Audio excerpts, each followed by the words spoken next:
एक बार की बात है। गौतम बुद्ध अपने शिष्यों के साथ एक गांव से दूर किसी बड़े नगर की तरफ जा रहे थे। गर्मी के दिन थे और रास्ता भी बहुत लंबा था। गौतम बुद्ध अपने शिष्यों सहित बहुत देर से चल रहे थे, जिस वजह से उन्हें बहुत प्यास लगती है। वहां से कुछ ही दूरी पर बरगद के वृक्ष की एक घनी छांव थी। सभी लोग उस वृक्ष के पास पहुंच जाते हैं। महात्मा बुद्ध अपने शिष्यों सहित वृक्ष की घनी छाया के नीचे विश्राम करने लगते हैं। बहुत देर से चलने की वजह से सभी का गला प्यास से सूख रहा था। यह बात बुद्ध जानते थे। बुद्ध ने अपने एक शिष्य को कहा, आप इस बरगद की छाया से 20 कदम दूर जाकर बरगद की 2 बार परिक्रमा करके वापस आओ। शिष्य वैसा ही करता है जैसा बुद्ध ने बताया। परिक्रमा के बाद जब शिष्य महात्मा बुद्ध के पास आया तो बुद्ध बोले कि क्या आपको किसी ठंडी हवा का अनुभव हुआ?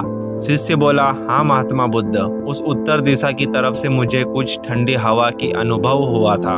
शिष्य की यह बात सुन महात्मा बुद्ध शिष्य से तुरंत बोले कि उसी दिशा में चले जाओ, जरूर वहां से कुछ ही दूर पर एक तालाब अवश्य मिलेगा।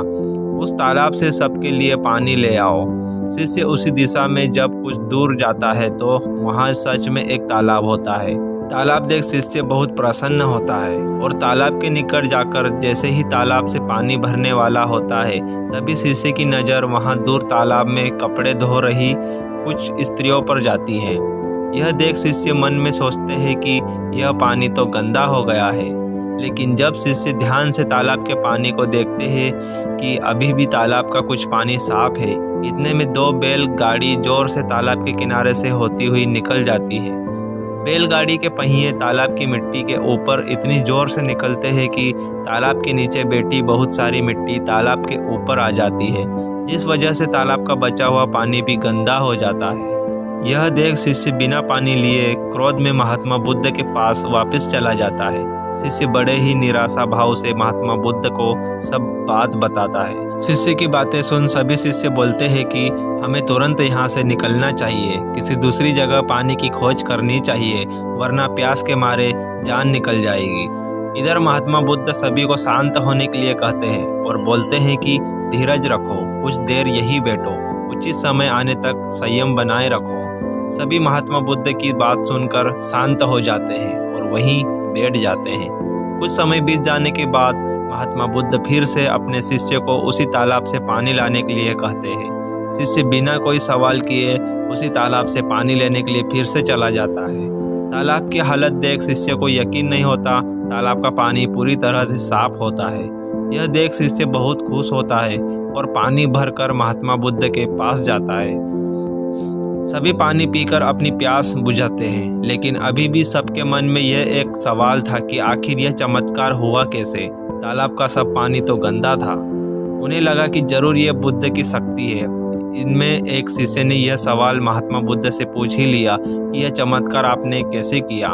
शिष्य का जवाब देते हुए महात्मा बुद्ध बोले कि यह कोई चमत्कार नहीं है, यह आपके सब्र का फल है। यह फल है आपके सब्र बनाए रखते हुए उचित समय के इंतजार का। जितनी देर हम सब लोगों ने सब्र किया, उतनी देर तक तालाब के पानी के ऊपर तैर रहे सभी गंदे तत्व और मिट्टी तालाब के पानी के नीचे बैठ रहे थे।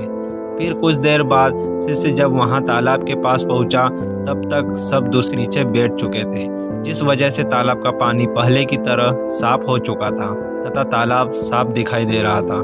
यदि उस समय आप लोगों ने सब्र न किया होता, धैर्य न रखा होता, तो आप सभी इतनी गर्मी में पानी की खोज में प्यासे रहकर शायद अब तक मृत्यु को प्राप्त हो गए होते, क्योंकि यहाँ से अगला कोई तालाब है या नहीं, और होगा भी तो क्या उसका पानी साफ होगा या नहीं।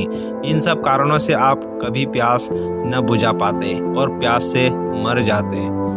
फिर इतना बोलने के बाद महात्मा बुद्ध शिष्यों को एक सीख देते हुए कहते हैं कि जैसी स्थिति हम लोगों के समक्ष आज आई है, वैसी ही स्थिति और मुश्किल दौर जिंदगी के हर मोड़ पर आएंगे। तब उस समय भी आपको ऐसे ही संयम बनाए रखना होगा और अपने विवेक से काम लेते हुए ही आपको एक उचित फैसले के साथ सही नतीजे पर पहुंचना होगा।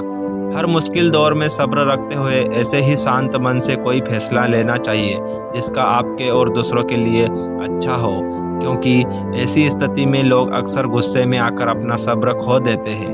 और गुस्से तथा जल्दबाजी में गलत काम और फैसला कर बैठते हैं, जिसका बुरा परिणाम उनको भविष्य में देखने को मिलता है, जिसमें खुद का नुकसान अधिक होता है। कुछ परिस्थितियां जीवन में ऐसी होती है जहां हमें सब्र बनाए रखते हुए उचित समय का इंतजार करना होता है, लेकिन लोग अक्सर यहीं पर अपना सब्र खो देते हैं और उचित समय आने का इंतजार नहीं करते, जिस वजह से उनको आगे चलकर दुख और मुश्किलों का सामना करना पड़ता है। तो दोस्तों, उम्मीद करता हूँ आप सबको गौतम बुद्ध की यह कहानी आपको अच्छी लगी होगी और इससे आपको बहुत कुछ सीखने को मिला होगा। तो प्लीज़ वीडियो को लाइक और चैनल को सब्सक्राइब जरूर कर देना। धन्यवाद।